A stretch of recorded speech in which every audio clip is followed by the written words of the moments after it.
Okay. First Chronicles chapter 1, verse 1.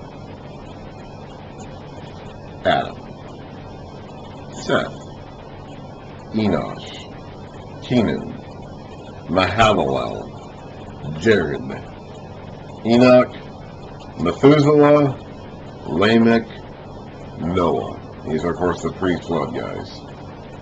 Shem, Ham, and Japheth. The sons of Japheth: Gomer, Magog, Madai. Remember the Magog? We now know more about Magog, don't we, after reading Ezekiel? Madai, Javan, that's Greece, by the way, Tubal, Meshech, and Tiras. This all comes from Genesis 10. The sons of Gomer: Ashkenaz, Riphath, and Togarmah. The sons of Japheth: Elisha, Tarshish. These are the Europeans, basically, by the way. Tarshish, the Kittim, and the Rodanine. Those are from the islands of the Mediterranean Sea. Now, the Japhethites are not all that important in the Old Testament narrative, so we don't really ever get much about them. When the nations scattered and split at the Tower of Babel, the Japhethites just kind of went away from this area of the world where the Shemites and the Hamites stayed. The Shemites and the Hamites kind of stayed in what we would call today the Middle Eastern area. The Hamites went down to Africa, some of them did at least, and the Shemites kind of stayed in what we would call the Middle East. But the Japhethites kind of went farther away. They're basically the Europeans and the Asians that we know them today. I don't know how to get all of my ancestry all the way back to Japheth, but if you went back far enough, I would be a son of Japheth, if you go back far enough. So the Japhethites went farther north and east and west than the others did, and they went into Europe, they went into Asia. Some of them, I guess, eventually came all the way around the world to North America and South America, somehow or another. A lot of people came from Japheth. But the Japhethites are not really all that important in the Old Testament history. Now, they will become more important when the Greeks and the Romans start poking their noses into the business, into the Oriental business, and that will happen. Okay, that will happen about 100 years after the Old Testament ends, when Alexander the Great conquers the Persian Empire and spreads European influence all the way to India. And when we get to the New Testament, the Romans are in charge. They took over the Grecian Empire. So by then, the Japhethites are very important and are very involved in the narrative. But for the most part, in the Old Testament, we really don't care what the Japhethites do, because they kind of go off and do their own thing, and we don't really see them very much. The sons of Ham: Cush, Mizraim or Egypt, Put, and Canaan. The sons of Cush: Seba, Havilah, Sabta, Ramah, and Sabdeka. The sons of Ramah: Sheba and Dedan. Cush was the father of Nimrod, who grew to be a mighty warrior on the earth. We read that in Genesis 10. Mizraim was the father of the Ludites, the Anamites, the Lehabites, the Naphtuhites, the Pathusites, the Casluhites, from whom the Philistines came, and the Caphtorites. Those are other islands of the Mediterranean Sea. The Philistines were not native to this region. They came from somewhere in the Mediterranean Sea, about in the mid-1000s BC. Apparently Mizraim, they can trace their ancestry back to Mizraim, and they apparently left. Mizraim is Egypt, so he settled probably somewhere in Egypt, and these other people groups must have moved out from there at some point. Canaan was the father of Sidon, his firstborn, and of the Hittites, the Jebusites, the Amorites, the Girgashites, the Hivites, the Archites, the Sinaites, the Arvadites, the Zemarites, and the Hamathites. These are basically the bad guys. They are basically the enemies that Israel has to fight in order to get the land. That's why when Noah woke up from having been drunk and found out what Ham, his son, did to him, he cursed Canaan, Ham's son. because Canaan's descendants are the ones the Israelites are having to fight for the land. The sons of Shem, we've already read all this before, of course. This is all a review. The sons of Shem: Elam, Asher. These are the good guys, by the way. These are the people from whom the Hebrews and the Jews will be traced. Elam, Asher, Arphaxad, Lud, and Aram. The sons of Aram: Uz, Hul, Gether, and Meshech. Arphaxad was the father of Shelah, and Shelah the father of Eber. 2 sons were born to Eber. One was named Peleg, which means there's a footnote. There's a lot of footnotes in this section because of all these weird names. But Peleg means division. So he was named Peleg because in his time the earth was divided. His brother was named Joktan. That's probably a reference to the Tower of Babel. You're going to read about that in Genesis 10:11. Eber is probably the guy, when the Tower of Babel incident happened, and they all got different languages, Eber was probably the guy who got what we call the Hebrew language, and that's where we get the term Hebrew from, Eber. We don't know this for certain. We don't know this for certain, but it is commonly thought to have been the case, and it makes sense. Eber is the guy who is the member of the seed line. He was there when the Tower of Babel happened, or the languages were changed. And it seems as though that's where he got the Hebrew, his family got the Hebrew language, and that's where the Hebrew-speaking people come from. Joktan was the father. There's some people who think that the term Hebrew itself basically means an Eberite, although we don't know that for certain. So again, that's one of those things that we can speculate on. It makes sense. It is likely the case, but we can't quite close that loop because the Bible doesn't actually say that. It's one of those things that we can be close to certain. We can say it. We can say it probably happened this way. We can say we're 80% confident, but because the Bible doesn't actually say that, we cannot quite put the period at the end of that sentence. We have to leave that open because we don't know that for certain. As much into it, there's a lot the Bible doesn't say. And a lot of what the Bible doesn't say, we can naturally assume or conclude. That's what we call like inferred conclusions or whatever the term is. Like there's a lot of conclusions we can make about the narrative, about what must have happened, because of just it had to have been that way. Okay, this isn't really one of those things, but there are instances like that because the Bible is very sparse on details a lot of times.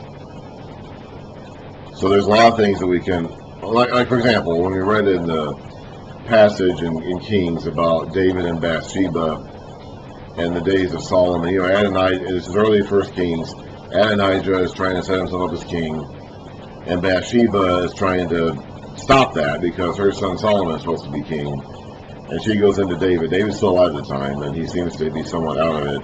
And Bathsheba needs permission to come in and out of his chamber. And there's this weird instance where she's in the chamber, and then someone else is in the chamber, and then Bathsheba comes back into the chamber, but it's not recorded that she ever left the chamber. Well, obviously she had to have. Obviously she had to have left the chamber. It just didn't. The text didn't include that detail. There's a lot of things like that in the Bible. This isn't really one of those. This is kind of more like a reasoned assumption or reasonable conclusion. Maybe based on some tradition, but it's fine, I think, to speculate on these things and to because they can, they can help set the context, which is always helpful. Again, we don't live in the context. We're far removed from the context. So anything that helps us understand the context, I think, is helpful. But we do need to be honest and clear that we can't say this for certain. There are some things that we can reasonably conclude that we cannot definitively state, and we need to be honest about that. If we start taking these reasonable conclusions and presenting them as though they are definitive statements, then we're in trouble. So one was named Peleg, because in his time the earth was divided, and his brother was named Joktan. Joktan was the father of Almodad, Sheleph, Hazarmaveth, Jerah, Hadoram, Uzal, Diklah, Obal, Abimael, Sheba, Ophir, Havilah, and Jobab. All these were sons of Joktan. Shem, Arphaxad, Shelah, Eber, Peleg, Ru, Serug, Nahor, Terah, and Abram. That is Abraham. The sons of Abraham, Isaac and Ishmael. These are their descendants. Nebaioth, the firstborn of Ishmael, Keter, Adbeel, this is Ishmael's line, by the way, Mibsam, Mishma, Duma, Massa, Hadad, Tema, Jeter, Naphish, and Kedemah. These were the sons of Ishmael. What we're going to see here, already seen it a couple times, we saw right at the very beginning. When the chronicler covers more than one family, he takes like Noah. He talks about the 3 sons of Noah. He'll do them in ranking order of importance. Ascending, I should say, order of importance. So if he has 3, like he does with Shem, Ham, and Japheth, the first one he covers, Japheth, is the least important. And the last one he covers is the most important. That's a pattern he's going to follow consistently throughout his genealogies. So when he mentions the sons of Abraham, Isaac, and Ishmael, the first one he covers, Ishmael, is less important than the next one he covers, Isaac. Abraham also had another woman eventually, Keturah, and he had a bunch of sons with her. So we're going to cover those next, and then we're finally going to get around to Isaac, who is the most important one. So we save the most important ones for last, whenever we cover these, different brothers, for example. The sons born to Keturah, Abraham's concubine: Zimran, Jokshun, Medan, Midian, Ishbak, and Shua. The sons of Jokshan, Sheba, and Dedan. We had a guy named Rama who had 2 sons named Sheba and Dedan back in the days of Ham. Now another guy has 2 sons named Sheba and Dedan. Interesting. The sons of Midian: Ephah, Epher, Hanak, Abida, and Eldah. All these were descendants of Keturah. These people ended up going east. Abraham gave them gifts and sent them away. He did not want them to compete with Isaac for the role of promised son. So he gave them gifts and sent them away, and they generally settled east. And we read about the Midianites occasionally. The Midianites are always like on the periphery of the story. They are the ones that buy Joseph from his brothers and take him down to Egypt. They conquer Israel a couple times in the days of the judges. Sometimes they're allies, sometimes they're enemies. Most of the time they're enemies, of course. But they generally settle east of Israel, like out in the desert, and they're never completely gone, but they're never center stage either. They're not as persistent a nuisance as the Ammonites and the Moabites and the Edomites are, but they're always kind of on the verge. Abraham was the father of Isaac. The sons of Isaac, Esau and Israel. The sons of Esau. So again, the less important one is first. Eliphaz, Ruo, Jeush, Jalam, and Korah.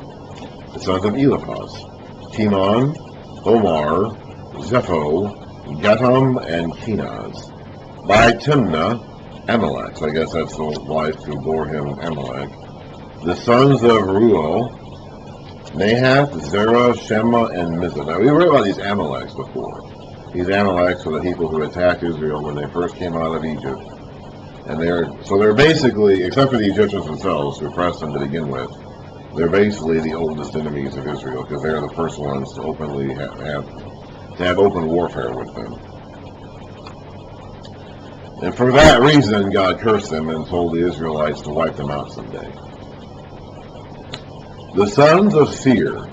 Now, I don't know if this means a man named Seir or a location. Okay, we haven't read this name mentioned beforehand in the genealogy. Okay, Seir is going to be the people of Edom, because there's a mountain there called Seir, a mountain range called Seir.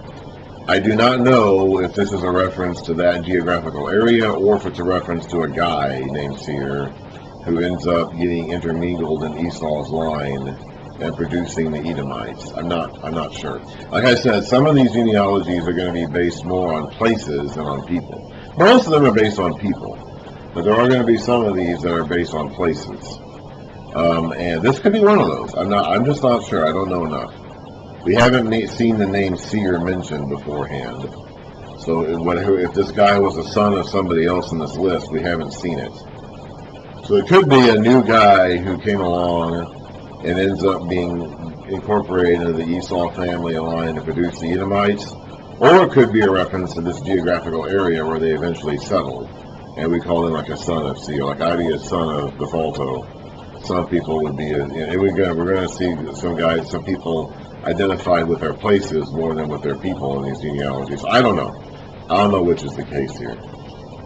So anyway, the sons of Seir: Lotan, Shobal, Zibeon, Anna, Dishon, Ezer, and Dishon. Another Dishon with a different vowel. The sons of Lotan: Hon and Homam. Timnah was Lotan's sister. So this Timnah, who produced Amalek to Eliphaz, son of Esau, was a sister of Lotan, who was the son of Seir. The sons of Shobal: Alvan, Manahath, Ebi, Shepho, and Onam. The sons of Zibeon: Aya and Anna. The son of Anna, Dishban. The sons of Dishban: Hemdan, Eshban, Ithron, and Keron. The sons of Ezer: Bilhan, Zavan, and Akan. The sons of Dishon: Uz and Aaron. These are the kings who reigned in Edom before any Israelite king reigned. Remember, Edom got its territory while Israel was in Egypt somewhere. Israel was a relative latecomer to the world stage in their region of the world at that time. They were in Egypt for a couple hundred years, while their brethren, the Ammonites and the Moabites and the Edomites and the Ishmaelites, were settling their territories already. The Hebrews were in Egypt. So Edom got its territory and started getting chiefs and kings long before Israel did. And of course, even after Israel got into the land, they didn't have a king for another 400 or so years. So I don't know when these Edomite kings reigned. Sometime before Saul, who was in the 1100s BC, or 1000, BC. Sometime before then. I don't know when exactly, but sometime before then. These are the kings who reigned in Edom before any Israelite king reigned. Bela, son of Beor, whose city was named Dinhaba. When Bela died, Jobab, son of Zerah from Bozrah, succeeded him as king. There are some people who think this Jobab is the Job with the book of Job, although I tend to think not, but that is a theory out there. When Jobab died, Job was an Edomite, and he lived in that region of the world before, apparently, the Israelites settled into their land. So he was an Edomite, but I don't know if he's the same guy. I don't know about that. When Jobab died, Hashem from the land of the Temanites succeeded him as king. When Hashem died, Hadad, son of Bedad, who defeated Midian in the country of Moab. So you have an Edomite fighting a Midianite in the land of the Moabites, succeeded him as king. His city was named Avet. So apparently the Edomites, at least during this time, did not have a single capital city. At least not during this time. Each king apparently established his own capital, presumably wherever he was from. When Hadad died, Samlah from Masrekah succeeded him as king.